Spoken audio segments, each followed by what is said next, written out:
Hey, it's Ben Patwa here, and I'm going to talk today about the concept of grains and gluten and how that affects our bodies. And I'm going to talk about some things you've probably not heard about. So stick around and find out how grains and especially gluten are affecting our health and our performance.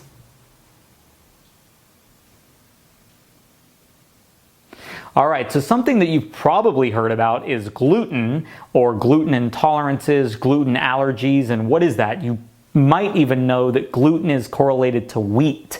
And what it is, it's a protein inside of the wheat food source or the grain that we have a reaction to. Just imagine it's like this, that there's a bouncer at your nightclub and they're checking, is your name down? If your name's not down, you're not getting in. And gluten comes along and gluten's like, hey, I want to get into your nightclub, but they're not on the list. Well, now sparks a little fight or a little scuffle between gluten, who's trying to get in the nightclub, and your bouncer who's like, you're not coming in.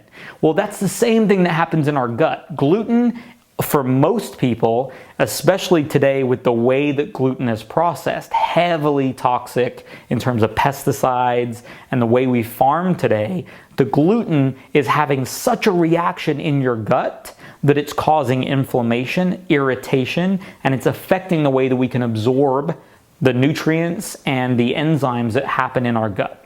That's something you may have heard of. And why is inflammation so bad? Well, inflammation in our gut has been correlated to back pain, herniated discs, injuries, weakness, spinal misalignments. I could go on. Why? Well, if you have a decreased function in your gut, which means that you have more bloating. I'm going to correlate this, especially the ladies out there and maybe the men who've been around a woman when she's been on her period. It's exactly the same thing that happens. What happens is we have pain and inflammation in our intestines. We have nerve responses that say something's wrong there. Those nerves correlate to the same area in our spine that our abdominals, our abs, and our protective muscles are fired from. So we get a response up to our brain that says, whoa, something's wrong. And the way we were built in nature is if something's wrong, we like to not do anything, because then at least we can't make it worse, right? And so our body switches off the muscle response or the integrity to the muscle. So then not only are we bloated because we have inflammation, our muscle doesn't work effectively.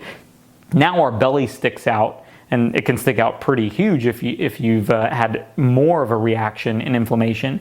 That causes a strain on our low back. So now we have more pressure going through our discs or through our spine, and that causes back pain. We can just be reaching to bend over for something, and we have a disc issue. Also, so I correlate that to women. Well, when you have pain in your uterus, then you have the same nerve that affects your abdominals as your uterus, just like your intestinal wall. So then women feel bloated. Now, they haven't necessarily eaten anything, but they get bloating, and then their back pain comes on because their low back is working, but their abs are not. So it's the same thing to understand that our organs, whether it's your uterus, whether it's your intestines, your organs communicate with your brain, and your brain then communicates with the muscle. And so it's all linked, it's all holistic. We got to take that in consideration, because if you're on your period or if you're intolerant and you have a reaction in your gut and then you're going to try to work out or lift weights, or you're just living an active lifestyle, you may put yourself at more prone to injury than you want to. What can we do about that? Well, especially with gluten and grains, we can, one, cut them out of our diet. The thing with, you might say, okay, well, what about gluten-free? Isn't that something we should do? It's a whole lot better, but anytime we have something that's flour-based, so if we have a cereal, we had to get a grain, grind it to flour, and then rebuild it back into cereal or cookies or pasta. When we break that food down into a flour, we increase the surface area by 10,000 times. What does that mean? It means a piece of grain that would take a certain amount of time in our body to put enzymes and stomach acid and juices that break it apart to finally release nutrition, we get it 10,000 times faster.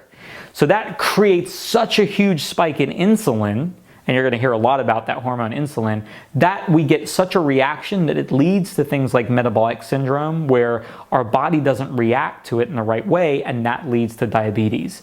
So one thing that you can do is cut gluten and all grains out of your diet, because they are going to have an effect on the way we produce sugar, the way we bring that sugar out of our body, that's insulin, or out of our bloodstream, and that's going to have an effect on not only our fat, our brain function, our gut function, our muscular system, our spinal alignment, our low back, our nerves, everything. So maybe you haven't heard about that, and if that's not convincing enough, then stay tuned for some more videos where we break down even more detail what food allergies are, how they might be affecting your performance, and how you can find out what you need to cut out of your diet.